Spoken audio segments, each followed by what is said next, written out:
Welcome back to people's academy. നമ്മളിന്ന് നോക്കുന്നത് ഒരു ടോപ്പിക്കാണ് കുറിച്യർ കലാപം. കേരള ചരിത്രവുമായി ബന്ധപ്പെട്ട കുറിച്യർ കലാപത്തെക്കുറിച്ചാണ് നോക്കുന്നത്. പക്ഷേ അത് നമ്മുടെ മുൻവർഷ ചോദ്യത്തിലൂടെയാണ്. 185/2024 പ്രീവിയസ് ഇയർ ചോദ്യമാണ്. 10th ലെവലിൽ ചോദിച്ച ചോദ്യത്തിലൂടെയാണ് നമ്മൾ ടോപ്പിക്കിലേക്ക് പോകുന്നത്. അപ്പോൾ നമുക്ക് ചോദ്യത്തിലേക്ക് പോവാം. ഓക്കെ, ചോദ്യം ഇങ്ങനെയാണ്: വയനാട്ടിൽ ബ്രിട്ടീഷുകാർക്കെതിരായി നടന്ന കുറിച്യർ കലാപത്തെ പറ്റി താഴെ പറയുന്നവയിൽ തെറ്റായ പ്രസ്താവന ഏത് എന്നാണ് ചോദിച്ചിരിക്കുന്നത്. തെറ്റായ പ്രസ്താവന ഏത് എന്നാണ് ചോദ്യം. അപ്പോൾ ഒരു സ്റ്റേറ്റ്മെൻറ്റ് നോക്കാം. ഒന്നാമത്തെ സ്റ്റേറ്റ്മെൻറ്റ്: കലാപം നടന്നത് 1812 കലാപത്തെ അടിച്ചമർത്താൻ ബ്രിട്ടീഷുകാർ രാമനമ്പിയെ നിയോഗിച്ചത്. കലാപത്തിൻ്റെ പ്രധാന നേതാവായ പാലിയത്തച്ഛനെ ബ്രിട്ടീഷുകാർ വധിച്ചു. വട്ടത്തൊപ്പിക്കാരെ നാട്ടിൽ നിന്ന് പുറത്താക്കുക എന്ന മുദ്രാവാക്യം കലാപകാരികൾ ഉയർത്തി എന്നാണ് സ്റ്റേറ്റ്മെൻറ്റ് കൊടുത്തിരിക്കുന്നത്. 4 സ്റ്റേറ്റ്മെൻറ്റ്. അപ്പോൾ കൃത്യമായിട്ട് പഠിച്ചവർക്ക് ഇതിലേക്ക് ഉത്തരം എത്തി കാണും. എന്നാലും ഞാൻ ഉത്തരം പറയുകയാണ്. ഓപ്ഷൻ തെറ്റായ പ്രസ്താവന എന്ന് പറയുന്നത് ഓപ്ഷൻ സി ആണ്. 2ഉം 3ഉമാണ് തെറ്റായ പ്രസ്താവന എന്ന് പറയുന്നത്. അതായത് കലാപത്തെ അടിച്ചമർത്താൻ ബ്രിട്ടീഷുകാർ രാമനമ്പിയെ നിയോഗിച്ചു എന്ന് പറയുന്നത് തെറ്റാണ്. അതുപോലെ തന്നെ കലാപത്തിൻ്റെ പ്രധാന നേതാവായ പാലിയത്തച്ഛനെ ബ്രിട്ടീഷുകാർ വധിച്ചു എന്ന് പറയുന്ന സ്റ്റേറ്റ്മെൻറ്റും തെറ്റാണ്. ബാക്കി 2 സ്റ്റേറ്റ്മെൻറ്റും കലാപം നടന്ന 1812, അതുപോലെ തന്നെ വട്ടത്തൊപ്പിക്കാരെ പുറത്താക്കുക എന്നതായിരുന്നു മുദ്രാവാക്യം എന്നതും ശരിയാണ്. ഓക്കെ, നമുക്ക് നോക്കേണ്ടത് കുറിച്യർ കലാപത്തെക്കുറിച്ചാണ്. അപ്പം നമുക്ക് നോക്കാം. കുറിച്യർ കലാപം 1812 നടന്നതാണ്. കുറിച്യർ കലാപം നടന്ന ജില്ല ചോദിച്ചാൽ വയനാട് ജില്ലയാണെന്നും കൂടി ഓർത്തു വയ്ക്കുക. ഓക്കെ, ഈ 1805 പഴശ്ശി കലാപത്തിന് ശേഷം വയനാട് മേഖലയിൽ ബ്രിട്ടീഷ് തീർവാഴ്ചയും സാമ്പത്തിക ചൂഷണത്തിനുമെതിരെ ആദിവാസികൾ നടത്തിയ സായുധ കലാപമാണ് ഇത് കുറിച്യർ കലാപം. ഏറ്റവും പ്രധാനപ്പെട്ട പോയിന്റ് ശ്രദ്ധിച്ചു പഠിച്ചോളാം. 1805 പഴശ്ശി കലാപത്തിന് ശേഷം വയനാട് മേഖലയിൽ ബ്രിട്ടീഷ് തീർവാഴ്ചയും സാമ്പത്തിക ചൂഷണത്തിനുമെതിരെ ആദിവാസികൾ നടത്തിയ സായുധ കലാപമാണ് ഇതെന്ന് പറയുന്നത് കുറിച്യർ കലാപം എന്ന് പറയുന്നത്. ഇപ്പോൾ അതിൻ്റെ മുദ്രാവാക്യം ഏതാണെന്ന് വെച്ചാൽ വട്ടത്തൊപ്പിക്കാരെ പുറത്താക്കുക. ഏറ്റവും പ്രധാനപ്പെട്ട പ്രീവിയസ് ചോദ്യമാണ്, ചോദിച്ചിട്ടുള്ളതാണ്. വട്ടത്തൊപ്പിക്കാരെ പുറത്താക്കുക. നമ്മൾ നേരത്തെ പറഞ്ഞ ചോദ്യത്തിലും സ്റ്റേറ്റ്മെൻറ്റായിട്ട് ചോദിച്ചു. വട്ടത്തൊപ്പിക്കാരെ പുറത്താക്കുക എന്നതായിരുന്നു ഏതിൻ്റെ മുദ്രാവാക്യം? കുറിച്യർ കലാപത്തിൻ്റെ മുദ്രാവാക്യം എന്ന് പറയുന്നത്. 1812 മാർച്ച് 25 മല്ലൂരിൽ, അതായത് വയനാട് ജില്ലയിലെ മല്ലൂരിൽ എന്ന സ്ഥലത്ത് 1812 മാർച്ച് 25 കുറിച്യരുടെ ഒരു ആലോചന, കുറിച്യർ എന്ന് പറയുന്നത് ഒരു ആദിവാസി വിഭാഗമാണ്, ഒരു ആലോചന യോഗം പിരിച്ചുവിടാൻ പോലീസുകാർ ബലം പ്രയോഗിച്ചതോടെയാണ് കലാപം ആരംഭിച്ചത്. ഓക്കെ, അപ്പോൾ കലാപം ആരംഭിച്ചത് എന്താണെന്ന് വെച്ചാൽ 1812 മാർച്ച് 22 പോലീസുകാർ എന്ത് ചെയ്തു? ഇവരുടെ കുറിച്യരുടെ ഒരു ആലോചന യോഗം നടക്കുന്നു. അതിനെ പിരിച്ചുവിടാൻ പോലീസുകാർ ബലം പ്രയോഗിക്കുന്നു. അതിനെ തുടർന്നാണ് ഈ കലാപം പൊട്ടിപ്പുറപ്പെടുന്നത്. ഓക്കെ, ദക്ഷിണേന്ത്യയിലെ ഏക ഗിരിവർഗ കലാപം എന്ന് പറയുന്നത് കുറിച്യർ ലഹളയാണ്. ദക്ഷിണേന്ത്യയിലെ ഏക ഗിരിവർഗ കലാപം എന്നറിയപ്പെടുന്നത് കുറിച്യർ ലഹളയാണെന്ന് ഓർത്തു വയ്ക്കുക. കുറിച്യരുടെയും കുറുമ്പരുടെയും നേതൃത്വത്തിൽ ആദിവാസികൾ അമ്പും വില്ലും ഉപയോഗിച്ച് കമ്പനി സൈന്യത്തിനെതിരെ പടപൊരുതിയതാണ് കുറിച്യർ കലാപം. അപ്പോൾ കുറിച്യരും കുറുമ്പരും ഒക്കെ ഓർത്തു വയ്ക്കുക. കുറിച്യരും കുറുമ്പരും വയനാട് കണ്ണൂർ മേഖലയിൽ കണ്ടുവരുന്ന ആദിവാസി വിഭാഗമായിരുന്നു കുറിച്യരും കുറുമ്പരും എന്ന് പറയുന്നത്. അപ്പോൾ അവരുടെ നേതൃത്വത്തിൽ അമ്പും വില്ലും ഉപയോഗിച്ച് സൈന്യത്തിലെ കമ്പനി സൈന്യത്തിൽ ബ്രിട്ടീഷ് സൈന്യത്തിനെതിരെ പോരടിച്ച ഒരു ലഹളയായിരുന്നു ഇത് കുറിച്യർ കലാപം എന്ന് പറയുന്നത്. ഒന്നുകൂടെ ശ്രദ്ധിക്കൂ. കുറിച്യർ കലാപം നടന്നത് 1812. ഏത് ജില്ല എന്ന് ചോദിച്ചാൽ വയനാട് ജില്ല. 1805 പഴശ്ശി കലാപത്തിന് ശേഷം വയനാട് മേഖലയിൽ ബ്രിട്ടീഷ് തീർവാഴ്ചയും സാമ്പത്തിക ചൂഷണത്തിനുമെതിരെ ആദിവാസികൾ നടത്തിയ സായുധ കലാപമാണ് കുറിച്യർ കലാപം. വട്ടത്തൊപ്പിക്കാരെ നാട്ടിൽ നിന്ന് പുറത്താക്കുക എന്നതായിരുന്നു മുദ്രാവാക്യം. 1812 മാർച്ച് 25 മല്ലൂരിൽ കുറിച്യരുടെ ഒരു ആലോചന യോഗം പിരിച്ചുവിടാൻ പോലീസുകാർ ബലം പ്രയോഗിച്ചതോടെയാണ് കലാപം ആരംഭിക്കുന്നത്. ഈ കലാപത്തിന് മുന്നോടിയായ കുറേ കാരണങ്ങളുണ്ട്. അത് വരുന്ന പോയിന്റിൽ പറയാം.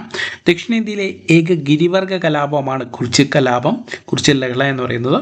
കുറിച്യരുടെയും കുറുമ്പരുടെയും നേതൃത്വത്തിൽ ആദിവാസികൾ അമ്പും വില്ലും ഉപയോഗിച്ച് കമ്പനി സൈന്യത്തിനെതിരെ പടപൊരുതിയതാണ് ഇത് കുറിച്യർ കലാപം എന്ന് ഓർത്ത് വയ്ക്കുക. ഓക്കെ, നമുക്ക് ഇനി അടുത്ത പോയിന്റിലേക്ക് പോകാം. കാർഷിക മേഖലയിലെ സ്വാശ്രയത്വം നഷ്ടപ്പെട്ട വയനാട്ടിലെ ആദിവാസികളായ കർഷകരുടെ ദുരിതപൂർണമായി തീർന്നതാണ് ഈ കുറിച്യർ കലാപത്തിൻ്റെ കാരണം എന്ന് പറയുന്നത്. അപ്പോൾ സുൽത്താൻ ബത്തേരി, മാനന്തവാടി എന്നിവിടങ്ങളിലെ സൈനിക താവളങ്ങൾ എന്ത് ചെയ്തു?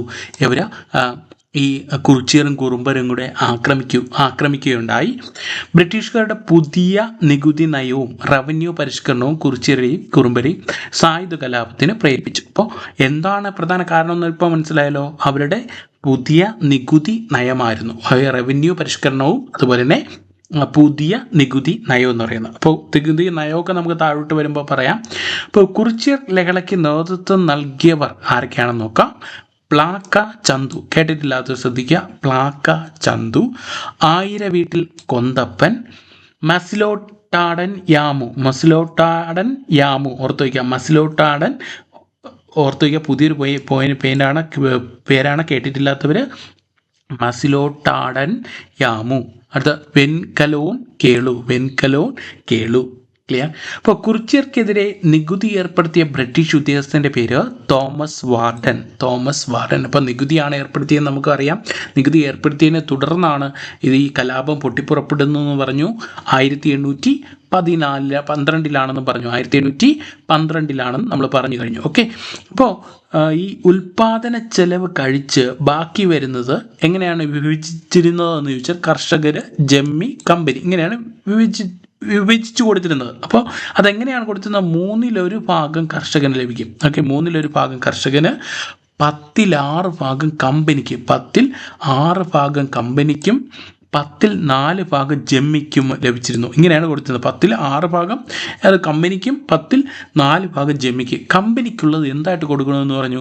പണമായിട്ട് തന്നെ നൽകണം. ഈ വ്യവസ്ഥയായിരുന്നു ഏറ്റവും കൂടുതൽ ഇവരെ ഈ ആദിവാസികളായ കർഷകരെ ചൊടിപ്പിച്ചെന്ന് പറയുന്നത്. അത് കമ്പനിക്കുള്ളത് എന്തായിട്ട് നൽകണമെന്ന് പറഞ്ഞു? പണമായിട്ട് തന്നെ നൽകണമെന്ന് പറഞ്ഞു. ഓക്കെ, ഇതാണ് ഏറ്റവും പ്രധാനപ്പെട്ട ഒരു കാര്യം എന്ന് പറയുന്നത്. ഓക്കെ, അപ്പോൾ ശ്രദ്ധിക്കുക. കാർഷിക മേഖലയിലെ സ്വാശ്രയത്വം നഷ്ടപ്പെട്ട വയനാട്ടിലെ ആദിവാസികളെ കർഷകരുടെ ജീവിതം എന്ത് ചെയ്തു? ദുരിതപൂർണമായി തീർന്നു. ഇത് ഇവരുടെ ഈ ആക്രമണം ഏതൊക്കെ ഭാഗങ്ങളിൽ? അവരുടെ ബ്രിട്ടീഷുകാരുടെ സൈനിക താവളങ്ങളായ സുൽത്താൻ ബത്തേരിയും മാനന്തവാടിയായിരുന്നു അവരുടെ സൈനിക കേന്ദ്രങ്ങൾ എന്ന് പറയുന്നത്. സൈനിക താവളങ്ങളുണ്ടായിരുന്നു. അവിടെ ആക്രമിച്ചു. അതുപോലെ തന്നെ ബ്രിട്ടീഷുകാരുടെ പുതിയ നികുതി നയവും റവന്യൂ പരിഷ്കാരമാണ് ഇവരുടെ കലാപത്തിന് പ്രേരിപ്പിച്ചത്. കുറിച്യരും കുറുമ്പരെയും സായുധ കലാപത്തിന് പ്രേരിപ്പിച്ചു എന്നുള്ളത്. കുറിച്യർ ലഹളയ്ക്ക് നേതൃത്വം നൽകിയവരൊക്കെയാണ് ആരൊക്കെയെന്ന് വെച്ചാൽ പ്ലാക്ക ചന്തു, ആയിരവീട്ടിൽ കൊന്തപ്പൻ, മസിലോട്ടാടൻ യാമു. ഓക്കെ, ഇനി എക്സാമിന് ചോദിക്കാം. ഈ 4 ഓപ്ഷൻ 4 പേരെ പേര് തന്നിട്ടുണ്ട്.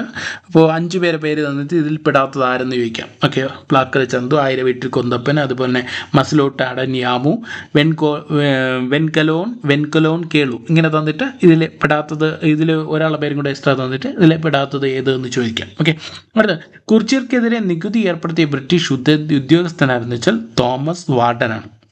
അപ്പോൾ ഇതെങ്ങനെയായിരുന്നു ഇവരുടെ നികുതി വിഭജിച്ചിരുന്നത് എന്ന് ചോദിച്ചാൽ ഉൽപ്പാദന ചെലവ് കഴിച്ച് ബാക്കി വരുന്നത് കർഷകനും ജമ്മിയും കമ്പനിയുമായിട്ട് വിഭജിച്ചിരുന്നു. അതിൽ 1/3 ഭാഗം കർഷകന് ലഭിക്കുമ്പോൾ 10/6 ഭാഗം കമ്പനിക്കും, 10/4 ഭാഗം ജമ്മിക്കും ലഭിക്കുമായിരുന്നു. എന്നാൽ കമ്പനിക്കുള്ളത് എന്തായിട്ട് നൽകണമായിരുന്നു? പണമായിട്ട് നൽകണമായിരുന്നു. ഇതായിരുന്നു ഏറ്റവും പ്രധാനപ്പെട്ട ഒരു വ്യവസ്ഥ എന്ന് പറയുന്നത്. അതാണ് ഏറ്റവും കൂടുതൽ ഇവരെ ചൊടിപ്പിച്ചത്. ഈ കലാപത്തെ അഭിപ്രായപ്പെട്ട ഒരു വ്യക്തിയുണ്ട് എന്ന് പറയുന്നത്, 1 മാസം കൂടി പിടിച്ചു നിൽക്കാൻ കലാപകാരികൾക്ക് കഴിയുമായിരുന്നെങ്കിൽ രാജ്യം അവരുടെ നിയന്ത്രണത്തിലായേനെ എന്ന് കുറിച്യർ കലാപത്തെക്കുറിച്ച് അഭിപ്രായപ്പെട്ടതാരെന്ന് വെച്ചാൽ TH ബേബർ. ഓർത്തു വയ്ക്കുക, TH ബേബർ. പ്രീവിയസ് ചോദ്യമാണ്. TH ബേബർ. 1 മാസം കൂടി പിടിച്ചു നിൽക്കാൻ കലാപകാരികൾക്ക് കഴിയുമായിരുന്നെങ്കിൽ രാജ്യം അവരുടെ നിയന്ത്രണത്തിലായേനെ എന്ന് കുറിച്യർ കലാപത്തെക്കുറിച്ച് അഭിപ്രായപ്പെട്ടതാരെന്ന് ചോദിച്ചാൽ TH ബേബർ ആണെന്ന് ഓർത്തു വയ്ക്കുക. ഓക്കെ, അപ്പോൾ നമുക്ക് അടുത്ത പോയിന്റ് നോക്കാം. അടുത്ത പോയിന്റ് ഇങ്ങനെയാണ്. ലഹളകൾക്ക് നേതൃത്വം നൽകിയത് ആരെന്ന് വെച്ചാൽ രാമനമ്പി. പ്രീവിയസ് ചോദ്യമാണ്. രാമനമ്പി. ഓക്കെ, രാമനമ്പിയെ ബ്രിട്ടീഷുകാർ തലവെട്ടി കൊലപ്പെടുത്തുകയാണ് ചെയ്തത് 1825 മെയ് 1. 1825 മെയ് 1 രാമനമ്പിയെ എന്ത് ചെയ്തു? പരസ്യമായിട്ട് തലവെട്ടി കൊലപ്പെടുത്തി. ഓക്കെ, അടുത്ത വെൻകലോൻ കേളുവിനെ പരസ്യമായി തൂക്കിലേറ്റി. വെൺകലോൻ കേളുവിനെ എന്ത് ചെയ്തു? തൂക്കിലേറ്റുണ്ടായ രാമനമ്പി എന്ത് ചെയ്തു? പരസ്യമായിട്ട് തലവെട്ടി. ഓക്കെ, ബ്രിട്ടീഷുകാർ എന്ത് ചെയ്ത്? തലവെട്ടിയാണ് കൊലപ്പെടുത്തിയത്. ഓർത്ത് വയ്ക്കുക. ബ്രിട്ടീഷുകാർക്ക് കനത്ത വെല്ലുവിളി ഉയർത്തിയ കലാപമായിരുന്നു ഏതെന്ന് പറയുന്നത് ഈ കുറിച്യർ കലാപം. അടിച്ചമർത്തിയത് 1812 മെയ് 8. 1812 മെയ് 8 ബ്രിട്ടീഷുകാർ ഈ കലാപത്തെ അടിച്ചമർത്തിയത്. അപ്പോൾ ഈ അടിച്ചമർത്താൻ വേണ്ടി ഇവരെ ഈ സൈന്യത്തെ കൊണ്ടുവന്നത് മൈസൂരിൽ നിന്നാണ്. ജസ്റ്റ് ഒരു പോയിന്റ് കൂടെ ഓർത്ത് വയ്ക്കുക. മൈസൂരിൽ നിന്നാണ് എന്ത് ചെയ്ത് സൈനികരെ കൊണ്ടുവന്ന് ഇത് അടിച്ചമർത്തിയത്. കാരണം എന്താ? അത്രയ്ക്ക് രൂക്ഷമായിരുന്നു ഇവരുടെ ആക്രമണം എന്ന് പറയുന്നത്. ഓക്കെ, കുറിച്യർ കലാപത്തെ പിന്തുണ അർപ്പിച്ച ഒരു സൈനിക സംഘമുണ്ട്. അതാണ് കോൽക്കാർ. ഓക്കെ, കോൽക്കാർ ഓർത്ത് വയ്ക്കുക. കോൽക്കാറാണ് ഇത് കുറിച്യർ കലാപത്തിന് പിന്തുണ അർപ്പിച്ച ഒരു സൈനിക സംഘം എന്ന് പറയുന്നത്. ഈ കോൽക്കാർ പ്രാദേശിക സൈനിക സംഘമാണ് കോൽക്കാർ എന്ന് ഓർത്ത് വയ്ക്കുക. അത് വേറൊരു ക്ലാസ്സിൽ നമ്മുടെ ചരിത്രവുമായി ബന്ധപ്പെട്ട് പഠിക്കുമ്പോൾ അതിൻ്റെ കുറച്ച് കാര്യങ്ങളോട് അതിനകത്ത് ഉൾപ്പെടുത്താം. അടുത്ത കുറിച്യരുടെ ജീവിതവും സംസ്കാരവും എന്ന പുസ്തകം രചിച്ചതാരെന്ന് വെച്ചാൽ കുമാരൻ വയലേരി. ഓക്കെ, കുമാരൻ വയലേരി. ഒന്ന് ശ്രദ്ധിക്കുക, ലഹളകൾക്ക് നേതൃത്വം നൽകിയ ആരെന്ന് വെച്ചാൽ രാമനമ്പിയാണ്.